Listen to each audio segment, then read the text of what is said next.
টেলিভিছনৰ প্ৰাইম নিউজৰ সমদৰ্শকক স্বাগতম জনাই ষ্টুডিঅ'ত মই প্ৰস্তুতি বৰদলৈ। প্ৰথমে চাৱা হওক আজি বাতৰিৰ শিৰোনাম। দুদিনীয়া ভ্ৰমণসূচীৰে উত্তৰ পূবলৈ প্ৰধানমন্ত্ৰী নৰেন্দ্ৰ মোদী কেইবাটাও প্ৰকল্প উদ্বোধনৰ লগতে যোৰহাটত সৰ্ববৃহৎ বীৰ লাচিতৰ প্ৰতিমূৰ্তি উন্মোচন প্ৰধানমন্ত্ৰীগৰাকী। 2024 লোকসভা নিৰ্বাচনৰ প্ৰথমখন প্ৰাৰ্থীৰ তালিকাত প্ৰকাশ কংগ্ৰেছ দলৰ প্ৰথম তালিকাত নাই অসমৰ কোনো প্ৰাৰ্থী নাই।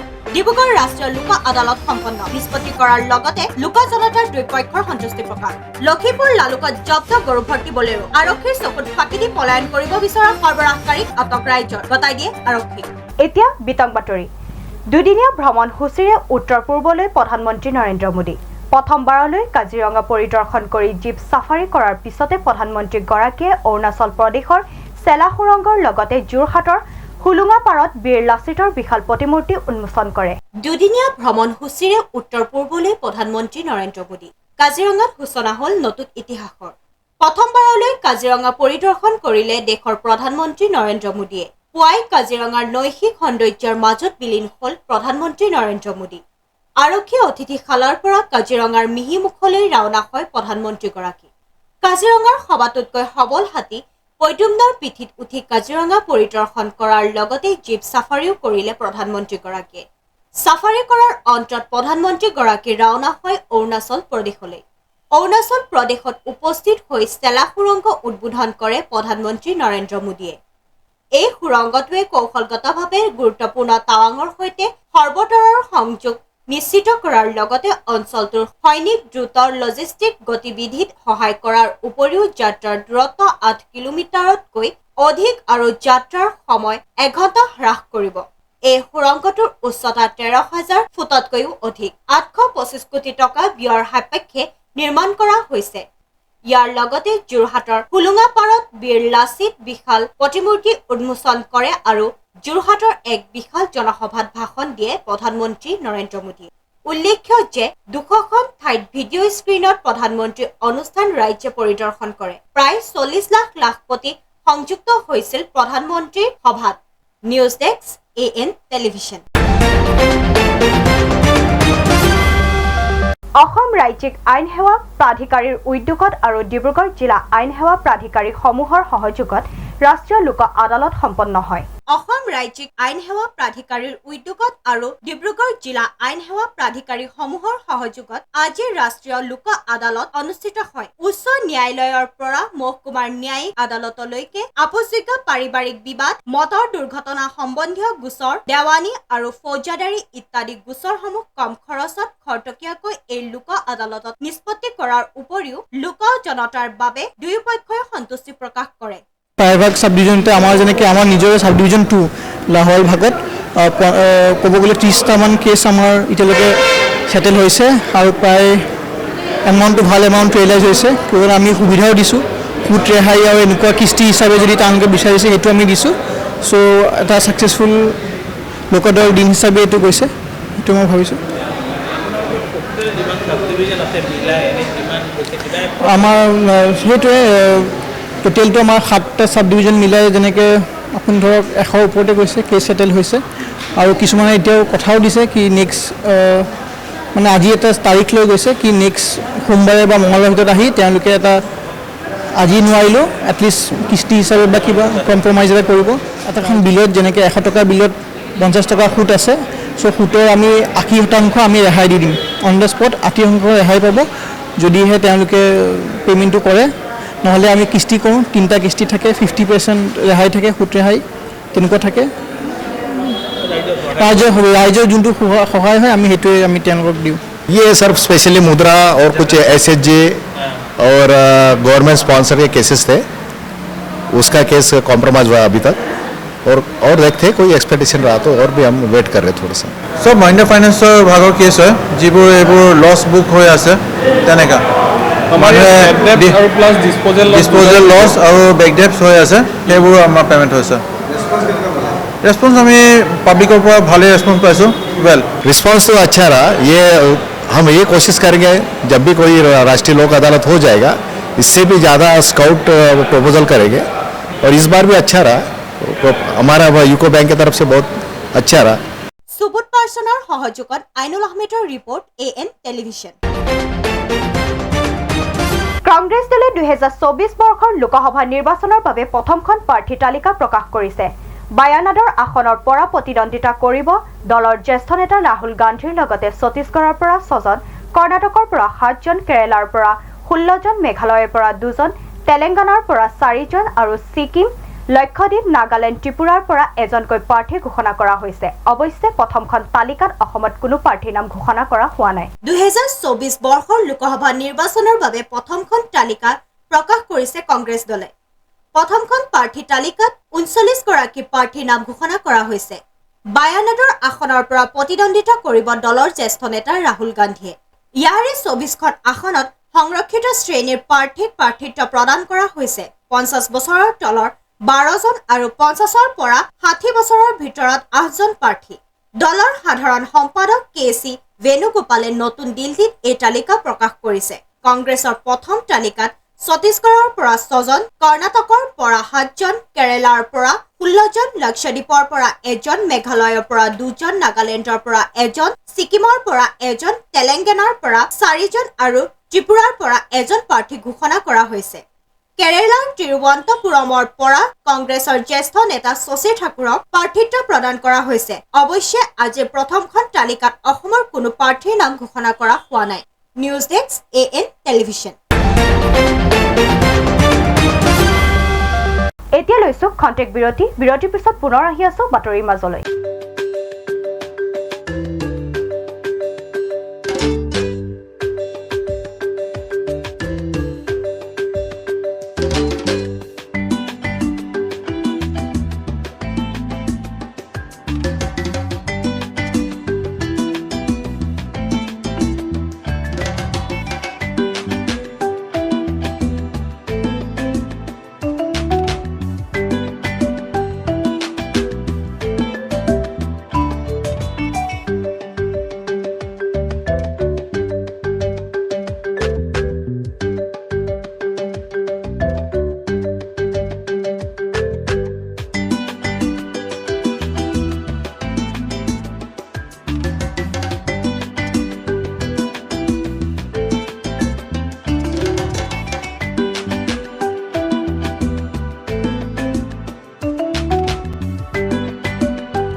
আপোনাৰ আপোন চহৰ ডিব্ৰুগড়ত এঞ্জিলা এণ্টাৰপ্ৰাইজে আনিছে এটি সোণালী সুযোগ। প্ৰয়োজনীয়তা মাত্ৰ এখন নিজৰ e rickshaw. An opportunity to earn limitless money. অধিক জানিবলৈ যোগাযোগ কৰক 9085585200 আৰু 7002275263।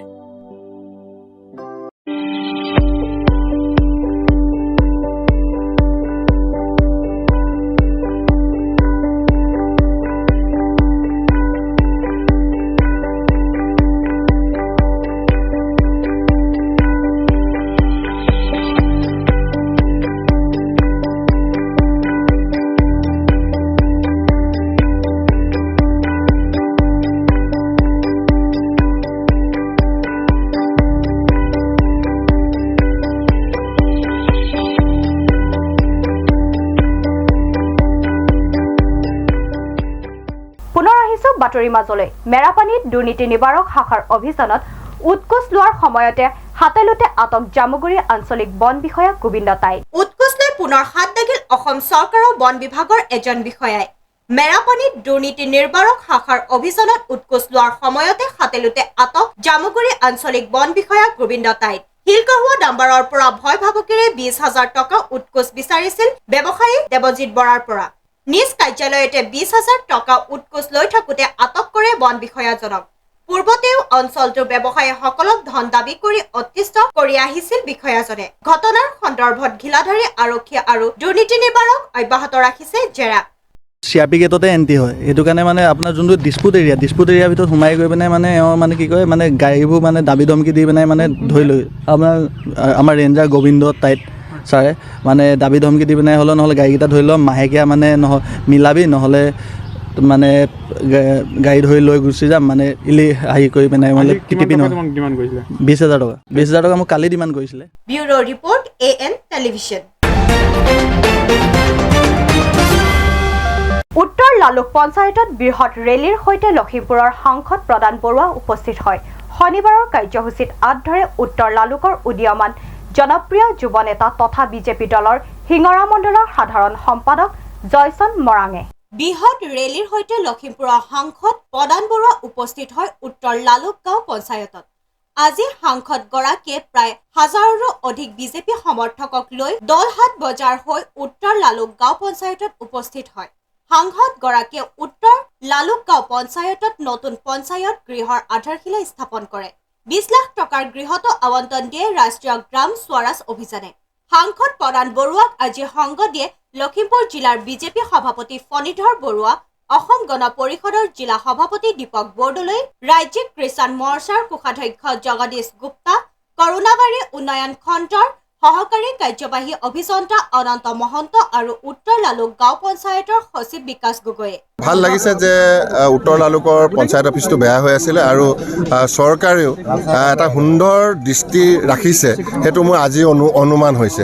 কাৰণ বহুত পঞ্চায়ত অফিচবিলাক ভাল হৈছে, কিন্তু ইয়াত অকণমান বেয়া হৈ আছিলে। সেইকাৰণে অসম চৰকাৰে 20,50,000 টকা অনুমোদন জনাইছে আৰু মই ভাবোঁ যে এই অফিচটোৱে এই অঞ্চলৰ ৰাইজৰ বিভিন্ন কাম কাজত তেওঁলোকৰ এইটো সহায়ক হ'ব আৰু সুন্দৰকৈ বহি আমাৰ বিষয়াসকলেও জনপ্ৰতিনিধিসকলেও কাম কৰিবৰ কাৰণে সুযোগ পাব। 2024 লোকসভা নিৰ্বাচনৰ পুনৰ বিজেপিৰ লখিমপুৰ সমষ্টিৰ মনোনীত প্ৰাৰ্থী প্ৰদান বৰুৱা। সেয়েহে দেখিব পোৱা গৈছে ৰাইজৰ মাজত যথেষ্ট সমাদৰ। আজিৰ কাৰ্যসূচী ভাগত আঁত ধৰে উত্তৰ লালুকৰ উদীয়মান জনপ্ৰিয় যুৱ নেতা তথা বিজেপি দলৰ হিঙৰা মণ্ডলৰ সাধাৰণ সম্পাদক জয়চন মৰাঙে। Bureau report AM television. শুক্ৰবাৰে নিশা 10 মান বজাত অসমৰ পৰা এখন বলেৰো বাহনত 10টা গৰু লৈ ডেংকাবস্তি হৈ অৰুণাচললৈ সৰবৰাহ কৰাৰ সময়তে ৰাইজে জব্দ কৰে 3জন লোকক। ৰাইজে গৰুসহ সৰবৰাহকাৰীক লালুক আৰক্ষী চকীৰ আৰক্ষীক গতাই দিয়ে। ৰাইজে জব্দ কৰে গৰু ভৰ্তি বলেৰো বাহন। শুক্ৰবাৰে নিশা প্ৰায় 10 মান বজাত অসমৰ পৰা এখন বলেৰো বাহনত 10টা গৰু লৈ ডেংকাবস্তি হৈ অৰুণাচললৈ সৰবৰাহ কৰাৰ সময়তে ৰাইজে জব্দ কৰে বলেৰো বাহনখন। AS07BC 1417 নম্বৰৰ বলেৰো বাহনত গৰু সৰবৰাহকাৰী মুঠ 3জন মানুহ আছিল। ৰাইজে কৰায়ত্ব কৰাৰ পাছত তিনিওজনে গৰু এৰি পলাবলৈ চেষ্টা কৰিছিল যদিও সফল নহল। ক'ৰ পৰা ক'লৈ আনিছিলে গৰু? মই সেই গড়মূৰ পৰা হেৰি কি কয় এইটো কি নাম কৈছিলে লেখি বস্তি। পাৰ্মিট আছে, কিবা কাগজ পাতি আছে? গৰু কাগজ পাতি আছিলে ৰচিদ মচিদ আছিলে। এতিয়া সিহঁতে লৈ গ'ল, মই দেখাবলৈ পৰা নাই। এনেদৰে গাড়ীত 10টা গৰু উঠোৱা পাৰ্মিশ্যন আছিলে নেকি? নহয়। নাই। ৰাতি কিয় আনিবলগীয়া হ'ল গৰু? মই দাদা নাজানো। সিহঁতে মানে আগতে লোড কৰি দিছে, দি কিনি মই সিহঁতে লগত কোন কোন আছিলে? লগতে 2জন আছিলে, সেই 2টা পলালে। ক'ৰ হয়? সেই গড়মূৰৰ হয়। গড়মূৰ হয়। কি নাম? চাইফুল আৰু চৰিফুল। গৰুটো হেৰি কি আলিৰ আছিলে। দিনক দিনে গৰু সৰবৰাহ বৃদ্ধি পোৱাৰ লগতে চালানবিহীন আৰু এখন বলেৰো বাহনত 10ৰ পৰা 12টা গৰু সৰবৰাহ কৰাৰ পিছতো কি কাৰণে প্ৰশাসনে কোনো ব্যৱস্থা গ্ৰহণ নকৰে, সেইটো অতি গুৰুত্বপূৰ্ণ বিষয় হৈ পৰিছে। নিশাৰ বাহিৰেও দিন দুপৰতে এনেদৰে গৰু সৰবৰাহকাৰীক দল সংগঠন বা ৰাইজে কৰায়ত্ব কৰি দিলেহে প্ৰশাসনৰ চকু মেল খায়। লখিমপুৰৰ লালুক আৰু হাৰমতিৰ মাজেৰে দৈনিক বহু চালানবিহীন গৰু সৰবৰাহ কৰা গাড়ী পাৰ হৈ আহিছে। প্ৰশাসনৰ নাই গুৰুত্ব। অৱশেষত ৰাইজে গৰুসহ সৰবৰাহকাৰী লালুক আৰক্ষী চকীৰ আৰক্ষীক গতাই দিয়ে। আমাৰ ৰাজগড় শিৱ মন্দিৰ প্ৰাংগণত এখন গৰু গাড়ী আহি থকা অৱস্থাত বাইচাঞ্চ গাড়ীখন ফচি গ'ল ৰাজগোহালিত। সেই সময়তে আমাৰ ৰাইজ নামঘৰ মন্দিৰৰ দাঁতি কাষতে গাড়ীখন ফচি যোৱাৰ কাৰণে সকলো ৰাইজে আহি গাড়ীখন ধৰিলে। ধৰাৰ পিছতে দেখা গ'ল যে তাৰ ভিতৰত গৰু আছে, মানুহ 3জন আছিলে। তাৰে দুজন পলায়ন কৰিলে আৰু ড্ৰাইভাৰজন ধৰা হ'ল। কিমান আছে গৰু? গৰু 10টা আছে বুলি শুনিছোঁ, মই চোৱা নাই বাৰু। ক'ৰ পৰা ক'লৈ আনিছে বুলি কৈছে? সেইটো অৰুণাচল নিম বুলি আহিছে। আছামৰ পৰা অৰুণাচল। ক'ৰ পৰা নাই কোৱা, কিন্তু ড্ৰাইভাৰজনে কৈছে যে মোৰ ঘৰত তৰাজুলি। এজন আছে। ড্ৰাইভাৰজন আমি কৰায়ত্ব কৰা হৈছে ইতিমধ্যে। আৰক্ষীক ইতিমধ্যে জনোৱা হ'ল আৰু তেওঁৰ পৰা আমি যাৱতীয় মানে কি আৰু গাড়ী চাবিটো আমি জব্দ কৰা হৈছে। Bureau report AN television. বৰডুমচাত আদৰ্শ চিকিৎসালয় হিচাপে স্বীকৃতি প্ৰদান কৰা কঁঠালগুৰি আদৰ্শ চিকিৎসালয়ত পৰ্যাপ্ত সুবিধা নথকাৰ অভিযোগ উত্থাপন কৰি বৰডুমচা পেঙেৰী ৰাষ্ট্ৰীয় ঘাইপথ অৱৰোধ কৰে স্থানীয় ৰাইজৰ লগতে বিভিন্ন দল সংগঠনে। ৰাজ্য চৰকাৰে আদৰ্শ চিকিৎসালয় স্বীকৃতিৰ নামত কোনো অঞ্চলত কেৱল যে ফুলদানিহে প্ৰদান কৰিছে সেই কথা এতিয়া প্ৰমাণিত কৰিছে ৰাজ্যৰ একাংশ চিকিৎসালয়ে। আদৰ্শ চিকিৎসালয় হিচাপে স্বীকৃতি প্ৰদান কৰা কঁঠালগুৰি আদৰ্শ চিকিৎসালয়খনত পৰ্যাপ্ত সুবিধাৰ পৰা বঞ্চিত হৈছে সাধাৰণ ৰোগী। এই অভিযোগ স্থানীয় ৰাইজ তথা বিভিন্ন দল সংগঠনৰ। কঁঠালগুৰি আদৰ্শ চিকিৎসালয়খন পৰ্যাপ্ত সুবিধাৰ প্ৰদানৰ দাবীত আজি বৰডুমচা পেঙেৰী ৰাষ্ট্ৰীয় ঘাইপথ অৱৰোধ কাৰ্যসূচী ৰূপায়ণ কৰিছে বিভিন্ন দল সংগঠনে। অসমীয়া যুৱ মঞ্চ বৰডুমচা পেঙেৰী আঞ্চলিক সমিতি, সদৌ অসম গোৰ্খা ছাত্ৰ সন্থা আৰু সদৌ অসম আদিবাসী ছাত্ৰ সন্থা বৰডুমচাৰ আঞ্চলিক সমিতিৰ যৌথ উদ্যোগত এই প্ৰতিবাদী কাৰ্যসূচীৰ জৰিয়তে সংগঠন কেইটাই কঁঠালগুৰি আদৰ্শ চিকিৎসালয়খনত পৰ্যাপ্ত পৰিমাণৰ ঔষধ যোগানকে ধৰি চিকিৎসালয়খনক ৰোগীৰ বাবে প্ৰয়োজনীয় সকলো সা সুবিধা প্ৰদানৰ বাবে চৰকাৰক দাবী উত্থাপন কৰে। কঁঠালগুৰি আদৰ্শ চিকিৎসালয়খন পৰ্যাপ্ত পৰিমাণে ব্যৱস্থা কৰিব লাগিবই। কঁঠালগুৰি আদৰ্শ চিকিৎসালয়খন পৰ্যাপ্ত পৰিমাণে ব্যৱস্থা কৰিব লাগিবই। বিভিন্ন সময়ত চিকিৎসালয়খনত ৰোগীসকলে বিভিন্ন অসুবিধাৰ সন্মুখীন হৈ অহা অভিযোগ উঠিছে। চিকিৎসালয়খনত চিকিৎসক, নাৰ্ছৰ বিশেষ প্ৰয়োজন য'ত স্বাস্থ্য বিভাগে কোনো কাণসাৰ নিদিয়াত এতিয়া এনেদৰে জাঙুৰ খাই উঠিছে বিভিন্ন দল সংগঠন। অসমীয়া যুৱ মঞ্চ, গোৰ্খা ছাত্ৰ সন্থা আৰু আদিবাসী ছাত্ৰ সন্থাৰ লগতে স্থানীয় দল সংগঠনৰ লগতে স্থানীয় ৰাইজৰ সহযোগত আমি কঁঠালগুৰি আদৰ্শ চিকিৎসালয়খন পৰ্যাপ্ত পৰিমাণৰ ব্যৱস্থাৰ দাবীত বৰডুমচা পেঙেৰী ৰাষ্ট্ৰীয় ঘাইপথটি আমি অৱৰোধ কৰিছোঁ। আমি এই অৱৰোধ কাৰ্যসূচীৰ পৰা আমি এটা কথা স্পষ্টভাৱে ক'ব বিচাৰিছোঁ, আমি ইতিমধ্যে বিগত বহুত বছৰ বহুত দিনৰ পৰা আমি দাবী জনাই আহিছিলোঁ। আমি অৱস্থান ধৰ্মঘট কাৰ্যসূচী লৈছোঁ, আমি বিভিন্ন প্ৰতিবাদ কাৰ্যসূচী লৈছোঁ, কিন্তু আজি পৰ্যন্তলৈকে আজিৰ দিনলৈকে চৰকাৰ তথা স্বাস্থ্য বিভাগে কোনো গুৰুত্ব দিয়া আমি দেখিবলৈ পোৱা নাই।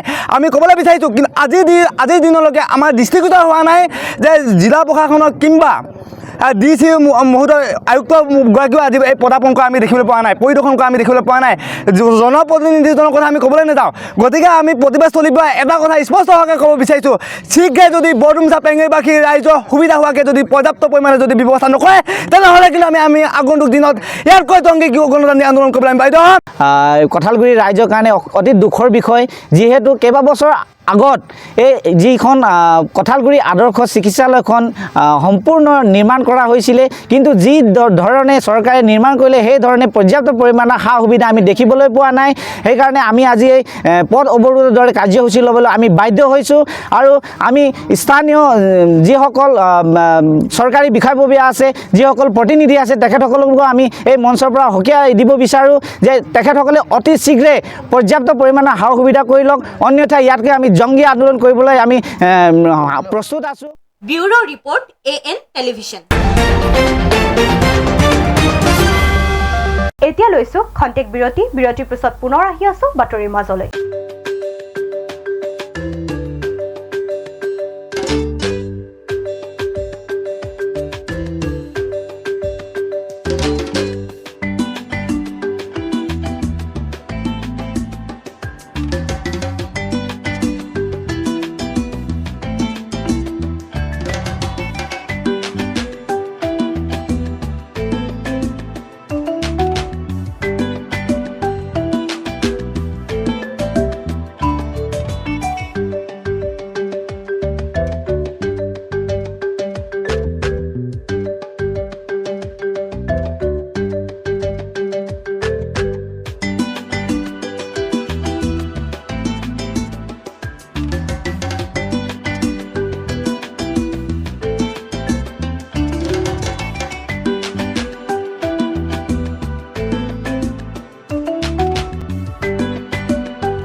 বাতৰি মাজলৈ শুক্ৰবাৰে ডিব্ৰুগড় চহৰৰ দুৱাৰাচুক স্থিত ৰূপনগৰ ৰাজহুৱা নামঘৰৰ নৱনিৰ্মিত বাটচৰা উদ্বোধন কৰা হয়।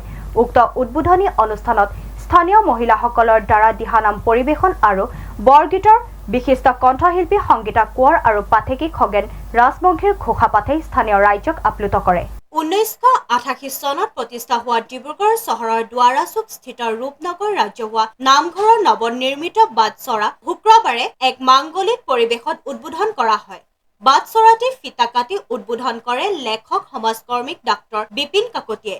2.5 লাখ টকা ব্যয়েৰে পিতৃ বেনুৰাম হাতীমুৰীয়া আৰু মাতৃ সৰুবালা হাতীমুৰীয়াৰ সোঁৱৰণত বাটচৰাটি নিৰ্মাণ কৰি ভক্তি আৰু বদান্যতাৰ পৰিচয় দিছে স্থানীয় নিবাসী তথা আকাশবাণীৰ অৱসৰপ্ৰাপ্ত কৰ্মচাৰী সংগীত শিল্প তথা বিশিষ্ট সমাজকৰ্মী সুৰেশ হাতীমুৰীয়া আৰু তেওঁৰ পৰিয়ালবৰ্গই।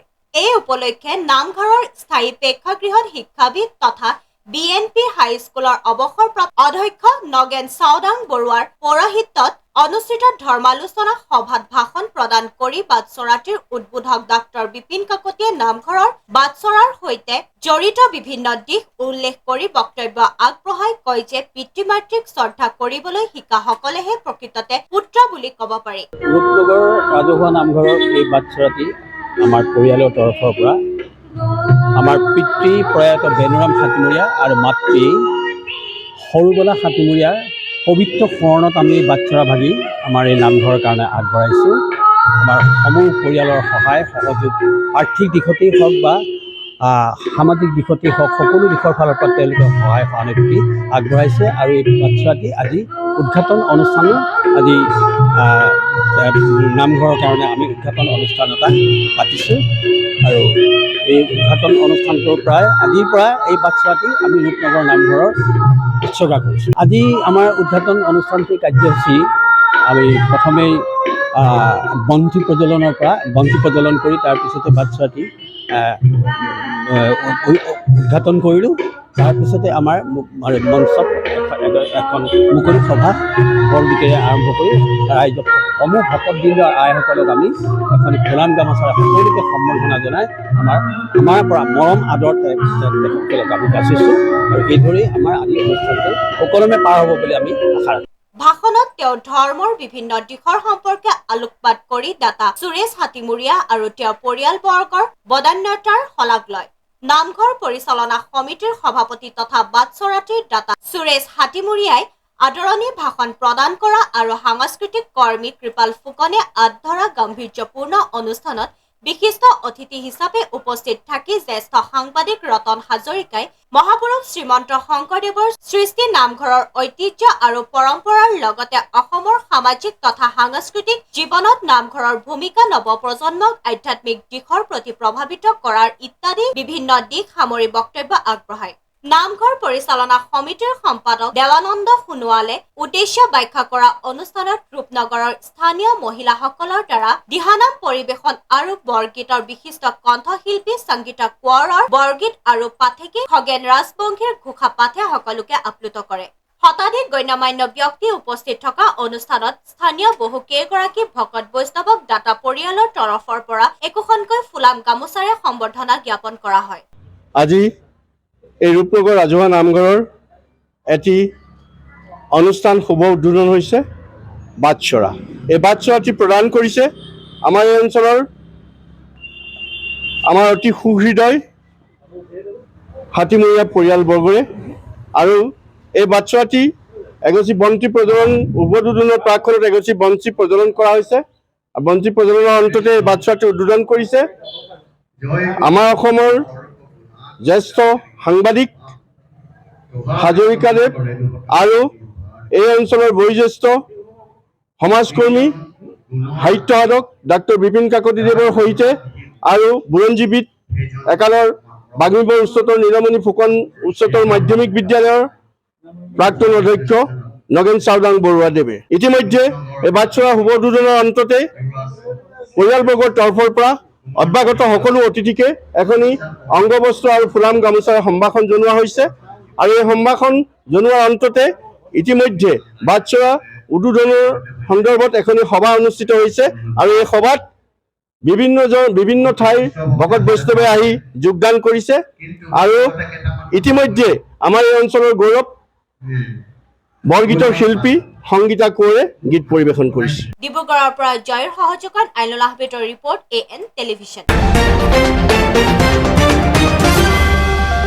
আজিৰ শেষৰটো বাতৰি পেট্ৰলিয়াম মন্ত্ৰী হৰদীপ পুৰীয়ে এখন সংবাদমেলৰ জৰিয়তে জনায় যে বিশ্বৰ খাৰুৱা তেলৰ মূল্যৰ মুদ্ৰাস্ফীতিৰ ফলত সৰ্বনিম্ন ক্ষতিগ্ৰস্ত দেশসমূহৰ ভিতৰত ভাৰত অন্যতম। বিশ্বৰ খাৰুৱা তেলৰ মূল্যৰ মুদ্ৰাস্ফীতিৰ ফলত সৰ্বনিম্ন ক্ষতিগ্ৰস্ত দেশসমূহৰ ভিতৰত অন্যতম ভাৰত। পেট্ৰলিয়াম আৰু প্ৰাকৃতিক গেছ মন্ত্ৰী হৰদীপ সিং পুৰীয়ে কয় যে বিশ্বৰ খাৰুৱা তেলৰ মূল্যৰ মুদ্ৰাস্ফীতিৰ ফলত ভাৰত অন্যতম কম প্ৰভাৱিত ৰাষ্ট্ৰ। শনিবাৰে নতুন দিল্লীত এখন সংবাদমেলত ভাষণ দি পুৰীয়ে কয় যে 2020-22 চনৰ ভিতৰত আন্তঃৰাষ্ট্ৰীয় বজাৰত 303% বৃদ্ধিৰ বিপৰীতে ঘৰুৱা LPGৰ মূল্য 72% বৃদ্ধিৰ লগতে বিশ্বজুৰি পেট্ৰলিয়ামৰ মুদ্ৰাস্ফীতি বৃদ্ধি পোৱাৰ পাছতো ভাৰতত পেট্ৰলিয়ামৰ মূল্য 4.5% হ্ৰাস পাইছে। প্ৰত্যাহ্বানসমূহৰ ওপৰত আলোকপাত কৰি পুৰীয়ে কয় যে ভাৰতলৈ 85% পেট্ৰলিয়াম আমদানি হোৱাৰ লগে লগে চলি থকা বিশ্বৰ ভূ ৰাজনৈতিক অস্থিৰতাই যোগান শৃংখলাত প্ৰভাৱ পেলোৱাৰ বাবে এক বৃহৎ প্ৰত্যাহ্বানৰ সৃষ্টি কৰিছে। মন্ত্ৰীগৰাকীয়ে অৱশ্যে আশ্বাস দিয়ে যে দেশখনে থলুৱা নৱীকৰণযোগ্য শক্তিৰ ক্ষেত্ৰত অগ্ৰগতি লাভ কৰাৰ লগতে ধাৰাবাহিকভাৱে ৰাজসাহায্য প্ৰদান কৰাৰ লগে লগে মূল্য বৃদ্ধিৰ ওপৰত নিয়ন্ত্ৰণ ৰখা হ'ব। News desk AN television. আজিৰ বাতৰি ইমানেই। AN টেলিভিছনৰ ষ্টুডিঅ'ৰ পৰা মই প্ৰস্তুতি ইমানতে বিদায় লৈছো। নমস্কাৰ।